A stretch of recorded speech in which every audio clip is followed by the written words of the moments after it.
I think that AI is here to expand us and not replace us.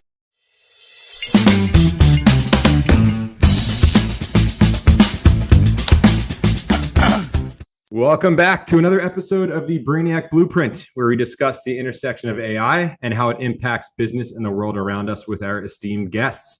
I'm your host, Kyle Lambert, founder of Left Brain AI and Action Hero Marketing. In today's episode, we discuss how to use AI to supercharge your visibility, PR, and even your pitches. With that being said, today's Brainiac is Rebecca Cafiero. Welcome to the show, Rebecca. Thank you so much. I'm excited to be here and talk about all things AI. Absolutely. I know you've got a lot of good stuff going on, so I'm excited to jump in. You are kind of a serial entrepreneur, it seems like, founder and CEO of the Pitch Club and PitchWell. You do a lot of podcasts. So tell everybody who you are and what you're working on. Yes. So my name is Rebecca. I say I'm a founder by necessity. I love systems. I love thinking. I love design. My background over the last, I'll say I started in journalism 27 years ago. And after that, I have been in strategy, sales, always loved storytelling, whether it was journalism, marketing. But everything that I've ever built is about like taking really powerful ideas and how do you make them more visible? Obviously, where can you scale? Where can you create more profit? And so I built brands, solo services, went on to run a PR agency, group coaching programs, masterminds. But I don't necessarily call myself a publicist, even though that's very much of what we do and the agency does. But I like to think of myself as a strategist. I love understanding what someone has to offer, what's the unique thing, how do they need to build credibility to be able to scale that, to get in the right rooms, the right conversations, and how to ideally compound that to create a lot of profit and a lot of impact in the world. And so right now, PitchWell, which is yes, it's what I'm focused on, but I really feel like it's probably the biggest legacy building thing I've ever done. Very cool. Yeah, and I think that's the thing about AI, right? Is that it's the ability to expand what we can do. And so when I look back, I've had a really cool, storied career over the last 2.5 decades.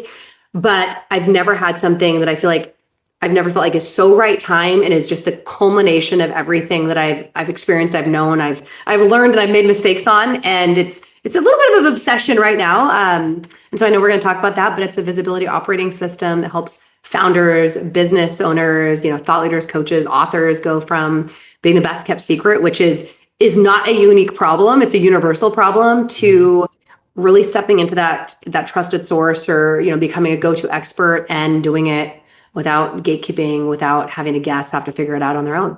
And also in a very small amount of time, because AI is giving us more time, but time is still probably the most precious human resource outside of health. 100%. That's awesome. I can feel the passion. It's exciting when you can really think about your legacy and have it feel a little bit more tangible, a little bit more clear in terms of the vision and where you're going. And we can definitely see that coming from you. So lots to jump into there. Definitely want to keep expanding. But before we do, I would love for you to set the stage. As I told you, all of our guests finish the prompt, I think AI is. So I'm going to pass that on to you.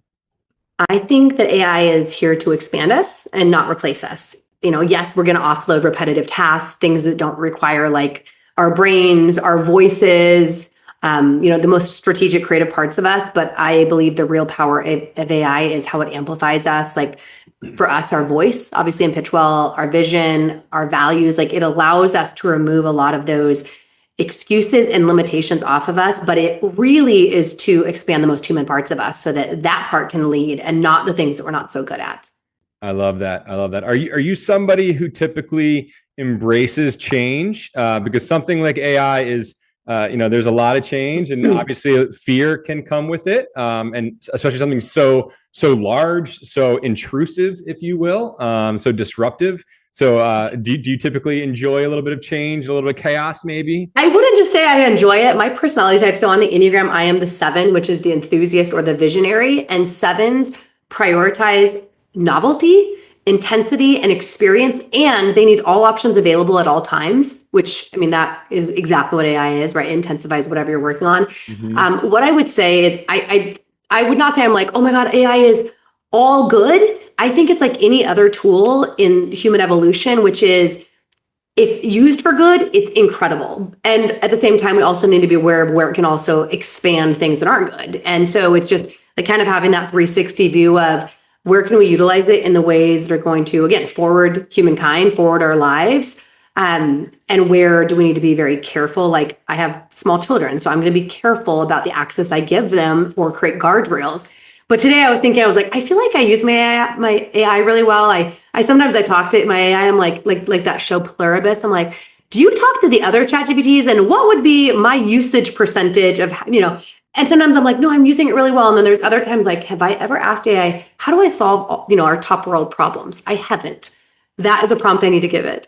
So. Well, there's that old, marketing joke that, Google knows more about you than like your priest or whatever. I think ChatGPT and AI is becoming that even more so. Like the random questions that get typed in there is insane, I'm sure. It's the random, some of the most fun prompts are just based on everything you know about me. What are my 10 strengths and what are my 10 blind spots? Like things like that. And it's true. If you use it as much as I do, which my screen time settings tell me it's probably my best friend. Don't tell my husband. But it is true. And, and again, it's like, what do you want to do with that information? Right. So. Right. I do want to focus on the business stuff, but I always like to ask you, you mentioned that you have some children and they are growing up in this AI world. I'm curious how you think about this because, if you were born, call it 20 years ago, you essentially were born knowing how to use a phone, right? Right. And now kids today are basically going to be born knowing how to do prompts or, create apps via AI and things like that. And to your point, there's a good and a bad side to this. So I'm curious how you approach it just from a mom standpoint. I think the fear is that we don't know what we don't know. And so if we look back at like when the internet came about, right? Like there obviously would have been huge jumps in technology in ways that impacted our life, out in and outside of that tech. I think it's even more important now to really focus on like the human values. So like my kids, it's like resilience, like understanding like how is what I'm doing in any way impacting others. Like those things are not different. It's just more important than ever to rely on those. But for example, we're in Italy right now. We're doing a sabbatical here. I'm working. My husband is on a true sabbatical because he's a tech founder and he sold his startup. But when we looked at what are the things that we prioritize while we're here, it's family time. It is learning the language. That's important because I want to get my citizenship. The rest of them get it. And then the third is developing resilience. And when we think about AI, one of the things that is an incredible resource when used as a resource. And I'll tell you a story. My son and my daughter, they see me using it. In fact, often if they don't believe me, they'll say, ask ChatGPT. They want me to fact check. I'm like, well, I can get the answer I want depending on what prompt I give it. But we have a cabin in the woods in Big Sur, and my husband and my son were out there probably about 2 years ago. So my son was about 7.5 at the time, and my husband left him the phone. There is no internet. There's no phone reception, but we do have Starlink, so we have internet. Sure. And he said, "I'll be back in like 20 minutes." Well, apparently it was longer than 20 minutes. My son started to get worried. He went to ChatGPT, which he'd never done before. He'd seen us use it, but he'd never used it. Yep. And he said, "Hey, I'm 7.5. I'm in the woods. There's no one around. My dad is gone. I'm getting worried. What do I do?" I can't imagine the response that he got. It was like, stay calm, do this. And I was like, wow. I mean, first of all, I was really excited to see him be resourceful and use an incredible tool. And it kept him from spiraling. And my husband got back like 10 minutes later. But now, we're in Italy and they're doing homework. And by the way, they're in school all in Italian. He's like, "Hey, Mom, can I use your phone?" Because he can take a photo with ChatGPT and say, what am I not understanding here? And actually, we're finding that utilizing, and again, I'm saying ChatGPT, any LLM here, sure. Right? We're finding that actually the LLMs are way better than a Google Translate. It helps us with nuances. Like, my Italian is okay. It's conversational, but when I am trying to understand like cultural norms and nuances or local speak, because we're in Sicily, that ChatGPT understands it and it's so helpful. So I think my kids are seeing it as an incredibly great tool. And again, it's our job as parents to give them the values. The amazing thing about ChatGPT is we're utilizing that to help us be more effective parents. I actually have a blueprint built for my family. And this goes both science and woo. I have each of my family members' Enneagram types, including their tri-types, which is like the deep dive. I have their human design type their birth charts, and their Ayurvedic types, all in a family blueprint. And so when I say, hey, I'm having this challenge with my son and I'm triggered and I want to respond in a way that he can hear and communicate so I can be really effective, it looks at his information and it helps me deliver a message that I can deliver authentically that he's going to receive. I feel like it's made me a 10x parent. I mean, 10x of what I could have been on my own. But I have to have the curiosity to do that. Even down to like some of the littlest things. Like we used to come home from school. It's like a 10-minute walk. And I'd have the tutor there at 2:15 and they each get an hour of tutoring with an Italian tutor. And he was really, my son specifically was really resistant. And I'm like, this is a problem. So I asked my family blueprint. I'm like, what do I need to do? And it's like, based upon his type, he needs more downtime in between. Have the tutor start at 2:30, have a snack. And from 2:15 to 2:30, while they're having their snack, let them play a board game. And so I bought wooden board games. 15 minutes changed the game of having that kind of in between break. So again, these are the things for AI. I'm not just using it to build an AI PR media tech company. I am using it to be a more effective human in the way I communicate with the people I love. That is incredible. That is one of the coolest examples that I've heard. Because, we talk about how it's using or impacting business. But of course, there's personal, real life applications as well. Yeah. I've been getting excited because I'm trying to play around with it to help I was mentioning this in the last episode, to help my my fantasy sports teams. And here you are becoming a better mom. I'm like, oh, wow, I really got to step up my stuff. And this is not just, CEO too, right? So, and again, this is, please understand, like, we don't want to get rid of creative thinking. And often I'll come in and I'll say, here's kind of what I've done on my own. What am I not asking? What am I not thinking of before I'm just like, give me the answer? But even like our developer is an Enneagram 5. He's a massive introvert. And so I am a massive extrovert. And so we have very different communication systems, value systems, priorities, like what motivates us. So I'm going in, I'm like, hey, I've got to have this conversation. What's the best way for me to communicate this in a way that is going to get his buy-in? So it also works as a leader too. Very, very cool. You seem like a very emotionally intelligent person. You're deep into the personalities and everything. And again, it's just expanding that to your point earlier. It's very cool to see. Well, because awesome. Before, and I think this is the power of AI is before I was, and I'm not against paying experts. I love experts. That's what I'm building a platform for. Yep. But I'd have one expert here and one expert here and one expert here. And I'd be getting these pieces and I would be trying to assimilate them as the hub, which is not my strong point. And that's what, AI can do for us is it can bring in those things and allow us to navigate in a way that's useful for us. Very cool. Very cool. So you have this journalism background. You have clearly, we'll call it a passion in terms of personality types and who everybody kind of is and how they operate. How do you translate that into, value, from a PR standpoint, maybe a content standpoint, a podcast standpoint? How do you marry all of those? Because they're kind of similar, but different in different ways as well. So I like to call it visibility. And so visibility, by the way, I used to say everyone hates sales. Not everyone. Salespeople don't hate sales. But, business owners like, I'm not in sales. And one of I'd say the best lessons I taught my husband, because he is an engineer by trade, is how to become a salesperson. I'm like, you're never going to sell a company unless you learn how to sell. Yep. You can't sell it. You can't raise funds if you can't sell your vision, right? And you can't sell the company. You can't sell your customers. All of the things like that is sales. And sales is just really is fitting people into an opportunity to see if your product, service, or offering can create whatever the transformation that they want. And so when we think about all these things, what we're really talking about is visibility. Right? Without visibility, impact doesn't get created. And sometimes visibility is small, it's just being in the right room with two people. And sometimes visibility is, if you're trying to, like what we're doing, launching a SaaS platform, we need millions of users to create the impact that we want. So when you redefine that as visibility, the first thing, a lot of people struggle to be visible because they feel performative. And so we're going to go a little bit more to I don't want to call it the woo, like early childhood psychology. What is our innate desire as a human is to be seen and heard and valued. I'm a marketer, so I love this stuff. So keep going. I like it. Perfect. So, yes, like Maslow's pyramid or Maslow's hierarchy, like we need food, we need shelter, air, water, all those things. But, self-actualization, like part of that is, again, being seen and heard and valued. So when I was really focusing on founder coaching, outside of just business metrics and growth, one of the things I looked at is where is someone struggling to show up? Now, I'm not talking about like showing up for a reel, but it's the same mechanism. It's like, where are they struggling to show up in their genius? And why is that? Why can't they communicate the things that they're passionate about? Why can't they communicate the things that they're knowledgeable about? And it usually is because someone isn't locked into, it's like a Venn diagram. It's Ikigai is really what it is. If anyone's ever heard of that. Have you heard of Ikigai? I'm not sure. No, it's not So ringing a bell. it's a Japanese term. It's Ikigai.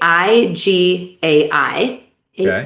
Ikigai. And before that, I used to say like, it's what is your lived experience, right? So that's a type of expertise, maybe your education or training, and then what is your passion? And it's kind of that through line, because someone else could have a very similar bio. They could have a similar education. They could theoretically have had the same job. But when you bring in the uniqueness of your passion point, it is going to totally change why you do what you do for who you do it. 100%. And so instead of like trying to be a version of someone else, or like, I mean, yes, if someone is doing something successfully, look at what's working, but don't try to copy someone, because they have different motivations. So the more someone can go into that unique point, and in Ikigai, it's your center point of what the world needs, what you're good at, what you love, and what you can get paid for. Those, and then it's that center point. It's called Ikigai, and it literally means reason for being. So we have to start there for visibility, because that's actually sustainable for a human. And so when you're like, okay, I'm clear on who I am, what I'm doing, where I create impact, and where I can be compensated. If you, in Taylor Swift's words, like if we're entering an era of visibility, this is no longer what it was 5, 7, 8 years ago of likes and followers and like going viral and dancing on TikTok. I mean, that might still be out there. I don't have TikTok because I'm like, that's probably too addictive. I don't need that distraction. When we think about visibility, especially authentic visibility as leverage, it's our reputation.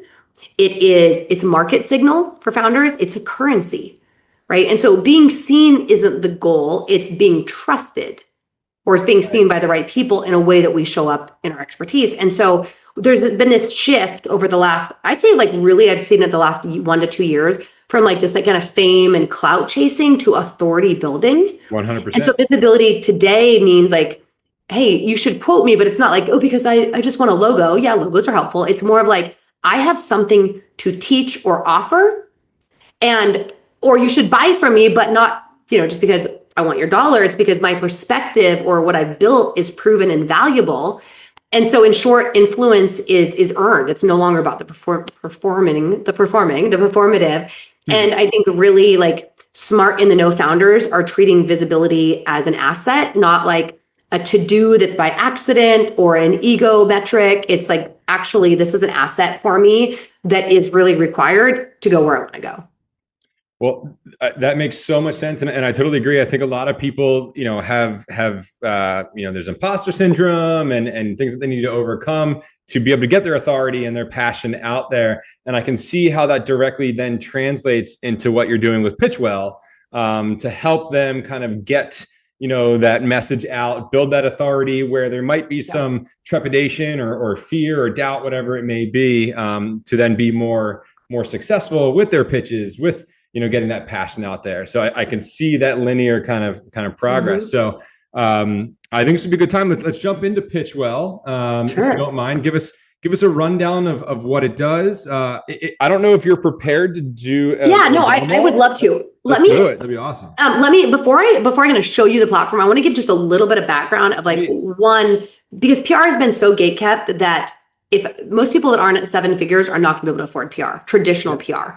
Sure. And I, over the years, before AI, I taught DIY PR programs. So my little origin story is, I'd done journalism for a few years. I worked as a reporter at a daily paper many, many, many years ago when print media was like print media was king. And then I went into corporate. I was a VP of sales and marketing, and then I became an entrepreneur 11 years ago. And I actually, about 3 years into entrepreneurship, I'm like, I want to be seen as more of an expert. I know I'm good at what I do. I know I'm getting results. And so I interviewed PR agencies, but none of them could answer the question I knew as someone that had a lot of sales experience, which is, how does this lead to metrics, KPI growth? How is this going to lead to either, for me at the time, it was email list growth. It was higher conversion rate. It was consultations. But for founders, that could be like click through. That could be, again, email list growth, whatever that metric is, that's important.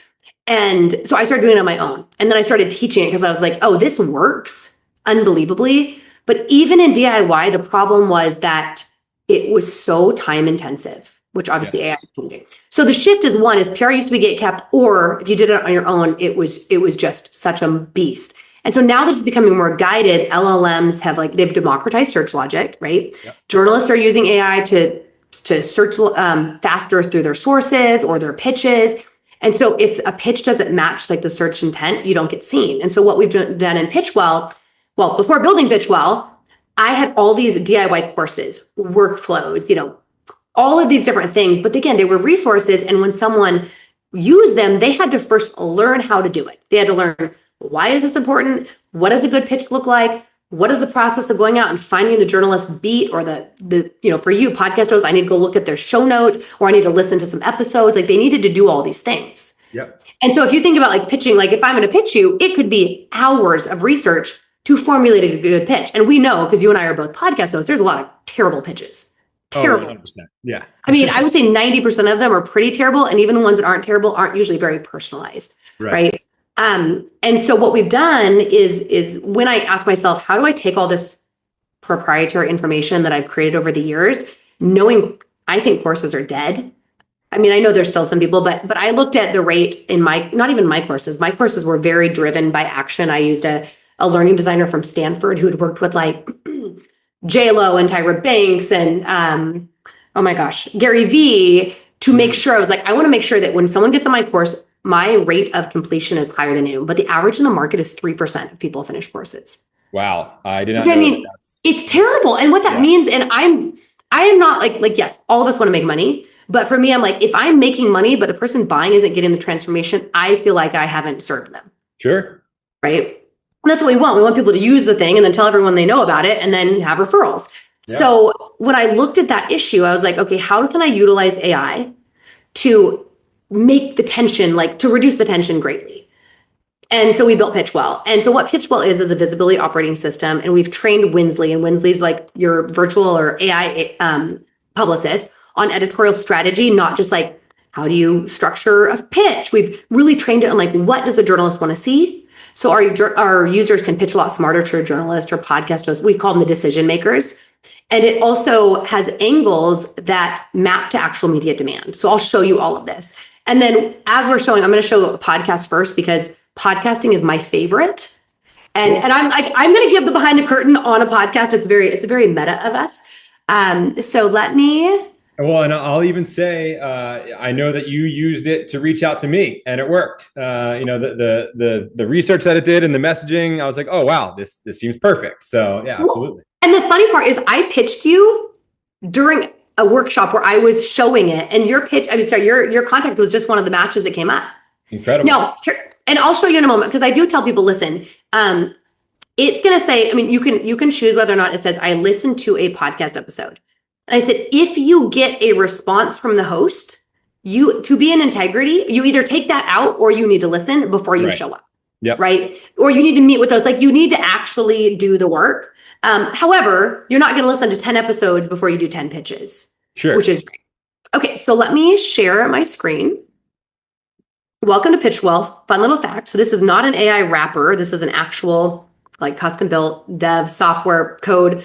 I can find my tech base or my tech stack somewhere from my developer. But when I was designing this, I was going through Duolingo in the anticipation of us moving to Italy. And so you'll notice there's a couple little things. I didn't steal anything from Duolingo, but I was how do we make this when you log in, it's the daily. And then you go into Duolingo, it's do 3 things. Every day there's 3 things. They do change. And I was we need 3 things that can be done in 10 to 15 minutes so that there is a streak. And so we have some of the same things. All right.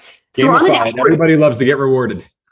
Exactly. And that's the thing is even looking at, and again, I ran this through the Enneagram, a personality test. I was different users will use for different reasons. Yep. Some want validation. They want to be told they did a good job. Some want to win. So we're going to introduce leaderboards. There's a credibility score. Some of them want to feel in community. So we have weekly live pitch sessions. So I looked at what is the user behavior and how do we create stickiness for different personality types that are motivated by different things. Very cool.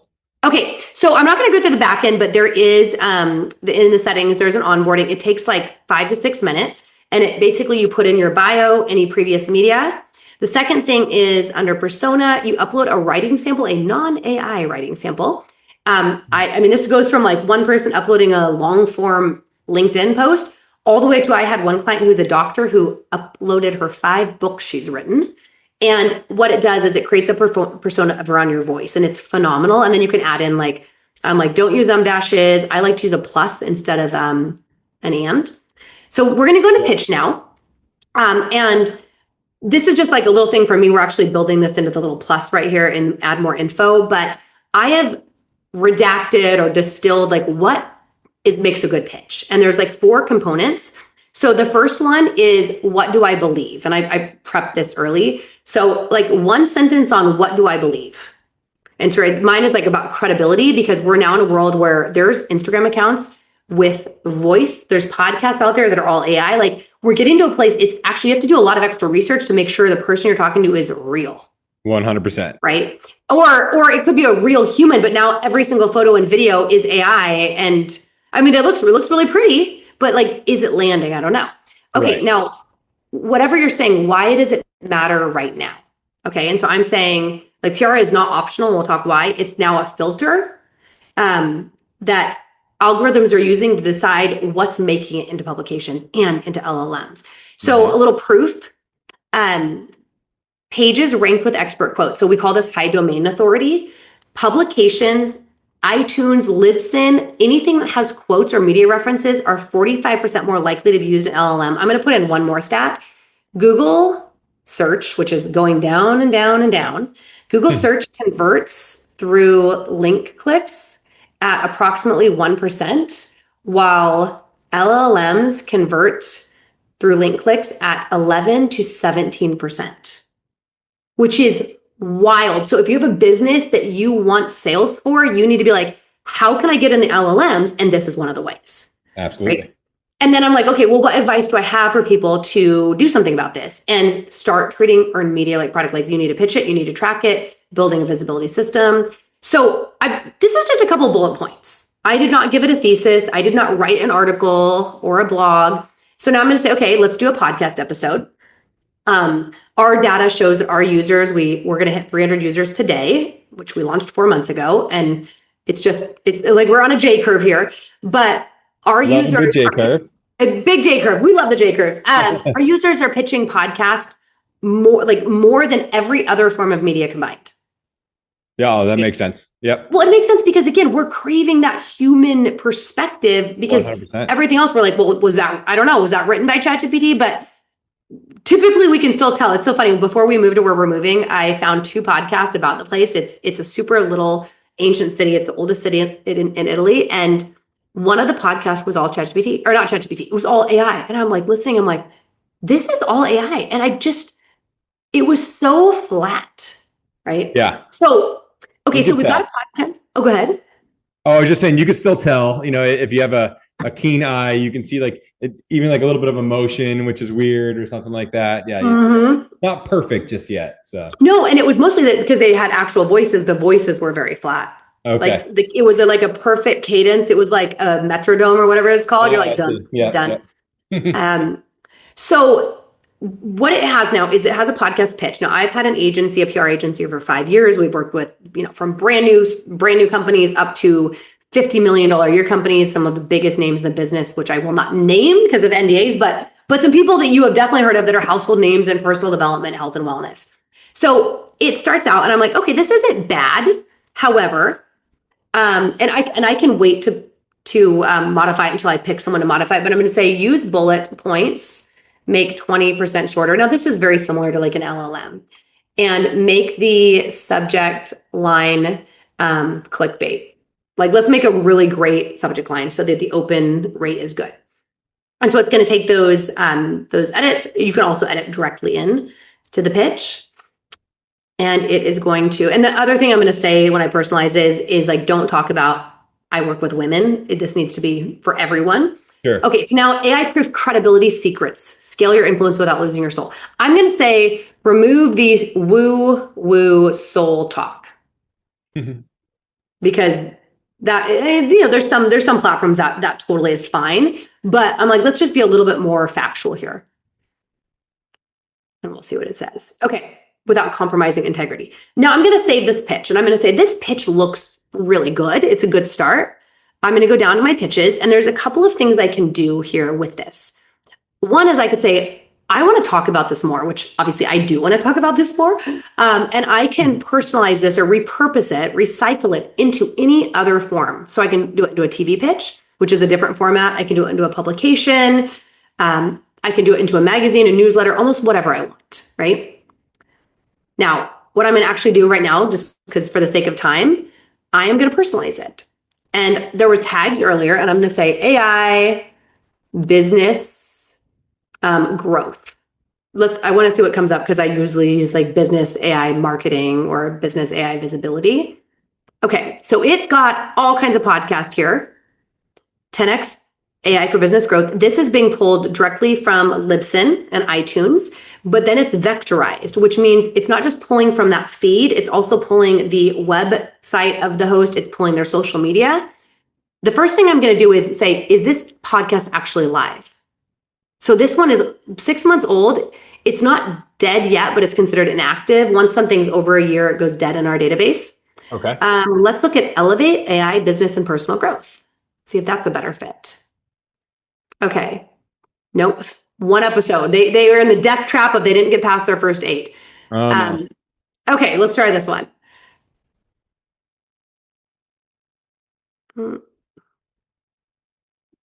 Okay, let's see. AI Growth Insiders. All right. Again, let's just go with this one. I know it's also inactive. One of the things, actually, one of the updates that we're pushing right now is, actually, this one is even better, is we're doing an update to remove all the dead podcasts if they've been over a year. Oh, so one thing is if there's no email address, it won't come up. Okay. All right. I think what we're learning here is that the Brainiac Blueprint is the only AI podcast out there, and everybody should be subscribing to us. That is 100% right. Well, and that's another thing is I could have just searched for you. It won't let me actually repitch you because I pitched you in the last 30 days. So I could use you as an example, but it wouldn't do what I need it to do. So it's going to look at this podcast. I'm now saying personalized. And what's amazing is it just went through all of the information and it personalized it not only to that podcast host, but literally to their episode. Now, if this is a publication pitch, it does the same thing with the journalist, but it's a previous article. If it's a TV pitch to a producer, it's going to be a recent segment, right? So I can go through and again, I'm going to say, make bullet points, shorten and make the subject more powerful. Okay, so I'm going to do that. And then I like to add in a personal touch. So I'm going to say, I listen to it while walking my dog, because that is actually when I usually listen, or while doing laundry and dishes at 10 o'clock at night when my family's asleep. There you go. So, that human element is really important because I know you probably get so many crappy AI pitches also. Well, I think, to your point about AI being, taking over in a lot of ways and people looking for the human touch, relatability still is so important. To be able to say, oh yeah, I listen to while walking my dog too. And it's such a simple thing that I think it gets overlooked with, the return, if you will, from the effort of adding that in. I mean, I would say the human touch is more powerful than ever. I got a voice memo today from a woman that she's having an event with 500 people and she's like, we'd love you to be there. And it was actually a pitch because she wants us to be a sponsor, which we're like, hey, PitchWell, this is the ideal audience. Let's like look at making this happen. But she left me a voice memo, like a minute and a half. And that's not an assistant. Yeah. Right. It's the person. And so I actually think that because so many people are taking like the shortcut with AI, that it makes it even more powerful now when we actually use our voice for good. Right. Okay. So now that pitch is personalized, it's in my personalized folder, which you can look at things as a card or a list. And so now I can go in and so you can see the woman's email address. I can hit send. Now, you can send it to yourself to preview. I'm going to go right to the review pitch. Here's the really cool thing, though. I'm going to remove her last name.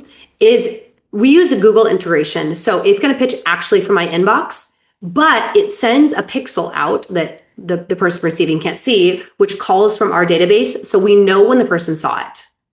Awesome. You can schedule send it if it's not, a good time, if it's middle of the night or on the weekend, like don't bother people, schedule send it. Sure. Don't pitch journalists Friday through Monday morning. And now it's sent and it is in my nurture. And then we have a basic nurture. The nurture also utilizes Winsley, our proprietary AI. Can I show one more really cool thing that I didn't show you in our demo? Please, I'm enjoying this. I think everybody else will be too. Yeah. Okay. So this is so funny. Our developer did this update and I hadn't tested it before I was doing a live workshop. Probably pretty foolish to actually demo a new feature without testing it before I put it in front of people. Yeah, shows a little vulnerability. It's all right. I mean, I like to show behind the curtain. I'm like, I want to take you along for the ride. And I tell people we are in beta. Thank you. Excuse our dust and thank you for your patience. Yeah. But this is Winsley. So obviously Winsley powers all of the generation, the searches. We actually, I think, use 5 different versions of LLMs because different LLMs have different strengths right now.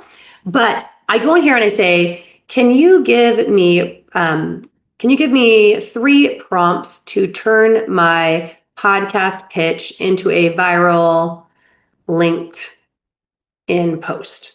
So you can actually ask Winsley to give you great prompt generation because as we know, our result is only going to be as good as our prompt generation typically. Mm-hmm. Oh, I like this. Okay, let's do a value-driven listicle. So I'm going to grab this. I'm going to go back to my pitches and it's going to be, oh, actually I should personalize. So here it is. I can go to recycle. I'm going to go up here to other platforms, social media. I'm going to just literally copy and paste from Winsley to Winsley, the prompt. And one of our features that might be out by the time your podcast is out is actually just having some recommendations for some of the top prompts. Okay. And now, by the way, this can be turned into a carousel for Instagram. So now it's turn that pitch into social media content. And why this part is so important is I understand, and I'm very honest about the fact that everyone knows they need visibility, PR, authority, but it's going to go to the bottom of the list with all the other things founder does. And we're founders, we're not content creators, and even marketers, right? Like if you're a business owner, you have a product, a service, you need to create content, but it still is typically the thing that takes the longest and is last on our list. So the reason we put content recycling in here is 3 reasons. One is to give people a tool where they're now only in one thing that already understands their voice, but is to create content that is authority content that then you turn into social. Because right now people are like, what do I post about today? What did I just talk about? Mm-hmm. If you really think about what is the thing I can talk about that I can show up as that credible expert, and then how do I turn the thing I just pitched into my post? It's so powerful, and it obviously for us it makes the platform more sticky too. That was so cool. I love all the stuff that you have built in there. I think there's a lot of great use cases. And I think everybody can kind of see how it fits into their own business. I'm curious. I think to your point, it can be something that gets deprioritized or even could just be overwhelming, don't know where to start. So I'm curious if somebody is starting their, we'll call it visibility journey, what is that first step for you in your mind? Obviously you could say, go to PitchWell. Of course. Yeah. But, how do they start? What does that first step look like, you think? Well, so regardless of PitchWell, when someone would ask me, hey, I want to build my credibility or I want to differentiate myself. I mean, coaches want to differentiate themselves. They want to be able to charge higher rates, right? Authors want to sell books. Like everybody has a reason that they want to be more credible, more visible. Credibility differentiates you. It increases your possibility, especially in service space. It gets someone to pick your product or service over the other person. But the other thing is it shortens the buying cycle significantly, which everyone's interested in. Yep. The visibility is new eyes on you. And so I always tell people, you can kind of go 2 directions. You can go credibility and you can go visibility. They're not always the same. So yes, pitch media, get a couple quotes because that will be credibility when you've got the logo. I also tell people a logo does not mean it's going to bring you leads, followers, list growth. It can, but that's a bonus. But having, hey, I was featured on this or I was featured on that, subconsciously, it does matter to most people. And so it is a signal that usually opens doors. But I personally love podcast guesting, not just for me, but for most people, because even people that are a little bit afraid of public speaking, you're not on a stage, you're having a conversation. Yeah. And if you're passionate about what you do and you've got case studies or testimonials or client examples, right? Like most people can show up if they understand where to add value. And the thing that most people don't know, and I've seen this by one being a podcast host, but also I have community, I have events, is looking at podcasting as a visibility flywheel. It's like it's a modern edition, and it's proof of thought leadership. It's proof of depth, proof of clarity. We're not even going to talk about the fact you can repurpose video. You can repurpose it into video clips, into long form content, into blogs, email lead magnets. Like it's infinite. Like 30 pieces of content per episode. So, exactly. Yeah. Exactly. And if you're good with repurposing, but what we're seeing, especially inside the PitchWell community, is that like one good episode is a cascade of opportunity. And so I call it reverse prospecting the podcast host. If people want to get on stages, I'm like, don't go apply for stages. That's actually really hard. Yeah. Find a stage where the host has a podcast. Because guess what else? They usually have a mastermind and another, some type of other smaller event. They usually have maybe a group coaching program or a Facebook group. Pitch their podcast, because that is an audition for those other opportunities. And I have literally seen founders that I've worked with on their visibility. They started with a podcast that landed them an opportunity to speak to a group that landed them on a stage. I had 2 different founders who got $200,000 raised from events where they did not pitch that they were fundraising. They talked about their vision. They talked about their mission. They talked about the transformation. People tried whatever it was. One of these was an app. One of these was a physical product. And they had $200,000 raised from people in that room. That's awesome. That's so cool. And it started on a podcast. Yeah. That's so cool. And I couldn't agree more. I feel like a podcast is the perfect way to start, building your voice, sharpening that skill set. I myself, I'm not necessarily afraid of public speaking, but I can even say just from beginning the podcast to now, like my speaking skills and a question and listening, and it has all improved and stuff like that. So the confidence, just gets more and more, or gets better and better the more you do it. And you don't always know where the conversation will go, or if you're okay with that uncertainty, right? It can turn into, you're like, oh wow, we went in a place that I hadn't gone before, and either the audience reflected back that this was super interesting, or the host did, and that can give you new content directions or new angles. 100%. I have totally agree. I've gone in a lot of different directions, through some of these conversations, and honestly, just learned a lot, and it's been fun. It's been great to have these again, the human connection and everything. So and email list growth. Like most podcasters promote their episodes, and if they really love what they're interviewing someone on, that can be turning into an affiliate or a partnership opportunity. I mean, sky is the limit with podcasting. I agree. All right. So last question I want to ask in terms of this big, the core section of the podcast here. You have a lot of experience in a lot of different components. You wear a lot of hats. I'm curious as to what advice you would give somebody who wants to make the leap into entrepreneurship. Again, I know you've kind of, gone from journalism to PR to AI, and you've made a lot of changes and adjusted. So, what piece of advice would you give someone looking to make that change, make that leap? I think the first thing is just putting out valuable content, which I know might sound counterintuitive. Someone's like, oh, I need to build something and then I'm going to go market it. Mm-hmm. But I know for me and so many of the people that I have worked with is when they were still in corporate, before they had built something, they just started putting out value related to their area of expertise. Sure. And people started to listen as people started to watch. And actually what you're doing is you're nurturing your audience before you ask them for anything. Absolutely. Yeah. And the other is you're building the muscle of learning how to be in front of a camera or market yourself or just put yourself out there, which that does require some vulnerability before you have to do it because you need to pay payroll or you have, milestones that you have to hit. So that would honestly be the first thing. And I think the other is be good being a beginner again, being curious. Yeah. Because even for me, as someone who's coached, hundreds and hundreds of people one-on-one, thousands in group programs, doing this, I know PR really well. I know business really well. I have an agency, but I've never been a tech founder of an AI platform. So It's that balance of I am constantly asking for advice, for feedback. I am, I'm watching things or reading things and I can't ever think it's that balance of I know what I know and I also don't know what I don't know and having humility and not a lot of ego around whatever it is that you do. And I don't know if you've heard of Tim Draper. He's one of the biggest VCs in the world.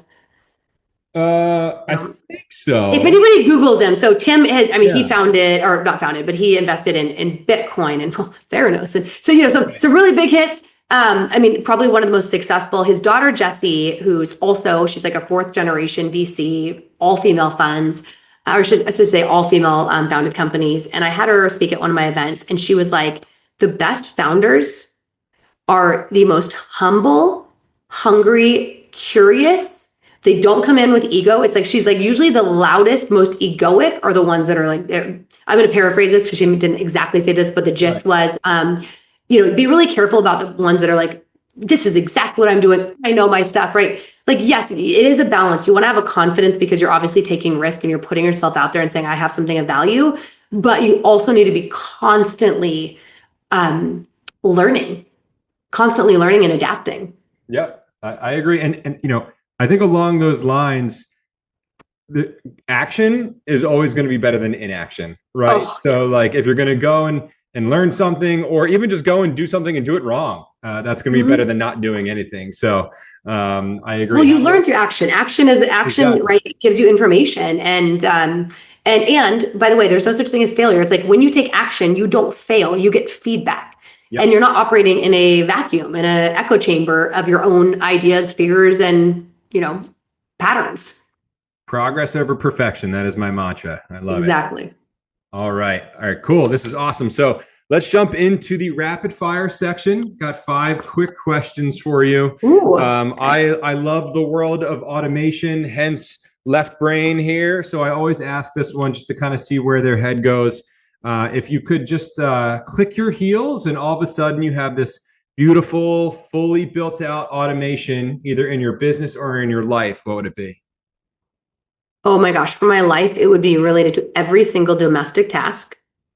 Of course. Laundry, dishes, lunch packing, all the stuff that my kids are like, why are you bossing me around? I'm like, I'm not, just trying to get you ready. That would be it. For business,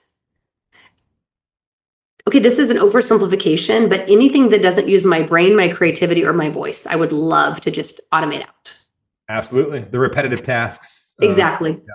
And I am, you know, I mean, thanks to AI, a lot of those are getting automated out. Absolutely. But I mean, I can't wait to see where it's going to go 2 years from now, because I think that, again, it's going to take away the things that aren't creative for us. And so we will have more time, which is what we want. Exactly. That's the goal, right?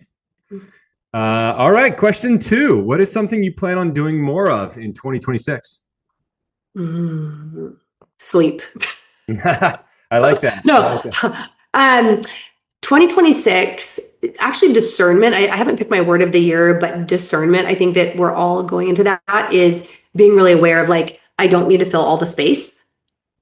Like I actually need to leave things open. And the other is because I have, for the last few years, been in a business where everything is referral based. Like we don't market our agency. Everything's been referral based. Most of my coaching has been all referral based or coming in from live events. And moving into a SaaS model, I have in the last month gotten really good at doing reach outs. And right now they're still warm, but there's going to be a point where they're not, right? They're cold, and asking, hey, who do you know that has a community or a podcast that I can get in front of that we can serve their audience? And so I think all of us need to do that, is reaching out to like your network. However, you need to serve the network before you reach out to ask for something. Absolutely. Build that value. Right. Very cool. Question number 3. What was the biggest culture shock upon moving to Italy? Oh. Italians are not interested in making money. And it is, I know that sounds really basic. And I'm not saying they're not interested. Obviously, everyone needs money to survive, but it is such a, you know, I've spent the last 12 years, not only in California, but in Silicon Valley. And everything is like bottom line, innovation, fast, optimization, productivity. And here, some of it's beautiful. You're like, oh, it's lovely to go to a cafe and not be rushed. But there's times I'm like, I just need the bill, and it's 20 minutes to get the bill. Or I have a tutor, and I'm like, I asked her, I was like, wait, because my husband and I both take the classes from the same tutor, but at different times. And I'm like, has he paid you? We haven't paid her for 6 weeks, and she just kept tutoring us. And now I'm like paying her for the week ahead, because I'm like, let's never be in that situation, but she never asked. And so it's just like actually asking is it's so bizarre. And then also that nothing makes sense. Everybody says no to everything up front, anything bureaucratic or like, can we do something? And then you just continue to have a conversation and eventually they can figure it out. But there's definitely a very big difference with just the everything is possible attitude that I think we have as in the US as entrepreneurs. Interesting. That does not exist here. I've heard a lot about the, what is it? Work to live mentality as opposed to live to work that we have. That's interesting to hear about that there. All right, cool. Question number 4. We're going to stick with Italy here. The Olympics is coming up. If you were to be an Olympian, what sport would it be in? This is so funny because literally the Olympic flame went by our house last night. Oh, really? That's awesome. I saw the Olympic flame parade twice. I haven't actually seen the flame. I saw the thing it's in. If I was an Olympic sport, which one would I do, you said? Yeah, exactly. If you were an Olympian. Okay. Oh my gosh, I've always loved the ice skating. Summer would be gymnastics. The ice skating is just amazing. Nice. Love that. Awesome. Cool. Question number 5. What is the best holiday present you have ever received?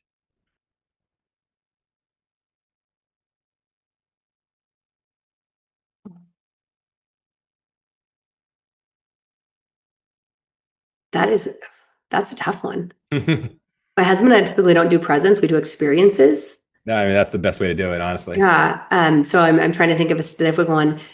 This year we're going to Taormina for 3 days and we're just going to like do Christmas at Taormina. I think a camera though. I've always been really into photography. Obviously now everything's on my iPhone, but when I got a camera for Christmas. Very cool. Love that. Taormina sounds awesome though too. I'm pretty excited. If you've seen the White Lotus, hopefully there will not be any dead bodies while we're there. Fingers crossed. Yeah. All right. Awesome. We have reached the open forum section. Is there anything that you're just passionate about? Maybe we didn't get to talk about that you want to share with everybody? Giving back. And I think this is such an important thing.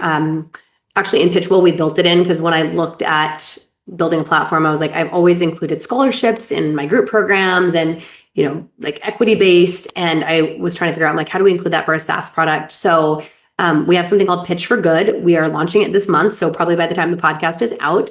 And so for anybody that is a veteran or active duty military that obviously, ideally they have a business or a product, or for anyone that has a 501(c)(3), you can email me, Rebecca at gopitchwell.com. We'll soon on the website have an actual form and you get free access for life to PitchWell because we want to democratize visibility for voices that have not traditionally been heard. And so the other is go ask your ChatGPT, your Claude, your Gemini, hey, how do I give back this holiday? Whether it's with your time, your energy, or resources, go ask for something creative. What I'm doing right now, just on a small scale, is we have a homeless guy that lives on the Palazzo steps next to us, and I give him food every day.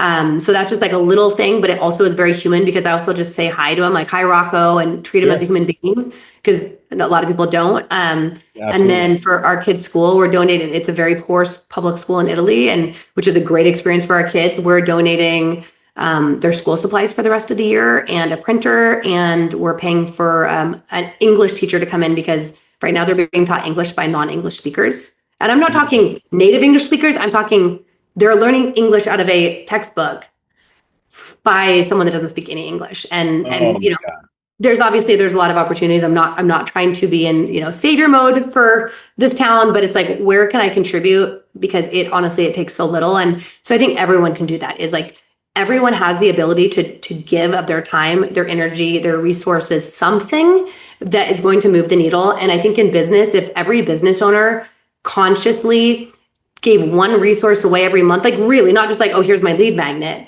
but like really a introduction or something, like it would completely change the face of business for good. That is a beautiful sentiment. I'm feeling very inspired at the end here. I'm so glad we brought that up. I meant to jump into that earlier, but we just went through a lot of different stuff. So thank you for bringing that up. That's so cool to hear that you guys are doing that. So Rebecca, thank you so much for joining. This is great. Again, your passion comes through with every word that you say. So if people want to check you out, they can reach out on LinkedIn, Rebecca Cafiero. I know you have your website as well as gopitchwell.com. Any other sites or social medias or anything like that you want to plug? I'm on Instagram at Rebecca Cafiero. There's definitely some founder stuff on it. There's also just a lot of Italy right now. So if I mean, if you want to hear more of my point of view of what it is like to move away from Silicon Valley while building an AI startup into a town that is the oldest place in Italy and barely has internet, thank you, Starlink, then yeah, follow me on social. But if you just want PitchWell stuff, go to gopitchwell.com and try a trial out of PitchWell. That sounds like an upcoming Netflix documentary or something right there. So I did not purposely plan it. No, actually, just to close out, when we knew we were doing the sabbatical and I was closing down or automating or delegating all parts of my business so that I could really be present. And we were supposed to be going January 2026. Mm-hmm. And my husband finished at his job after his 4 years after selling. In August. And I said, if we don't go soon, I could already see the writing on the wall. He was like, there was conversations. People are starting to make offers for his next startup, which he hasn't even figured out yet. Yeah. And I said, if we don't go now, he's going to end up building something. 100%. And I started building PitchWell and we were getting such momentum that I was like, if we wait 6 months, I'm going to be in so much momentum that to leave is going to be so discombobulating. It's going to kill our growth. Mm-hmm. So I said, but if I build out the beta from there, when I need to be in a cave anyway, instead of when I need to be so visible, ironically, then that can work. And there was also a piece of me that said, building a startup is so hard. It is. Absolutely. But man, moving to a new place where you don't speak the language and navigating having your children in school where the first month they like cry or every day say they don't want to go and building that resilience, and navigating bureaucracy and paperwork and language. Mm-hmm. I was like, that's actually harder than building the startup. I believe it. It exercised my grit muscle. And now I don't want to say it's easy, but now it's all doable. It's all figure outable. Absolutely. When you could survive that kind of real life type of stuff, everything else just is all right, just something on the to-do list to check off. So exactly. Awesome. Well, this has been great. Thank you so much for joining me on the Brainiac Blueprint. If you don't mind, please look at the camera and say, stay brilliant, Brainiacs. Stay brilliant, Brainiacs. Awesome. Thank you so much.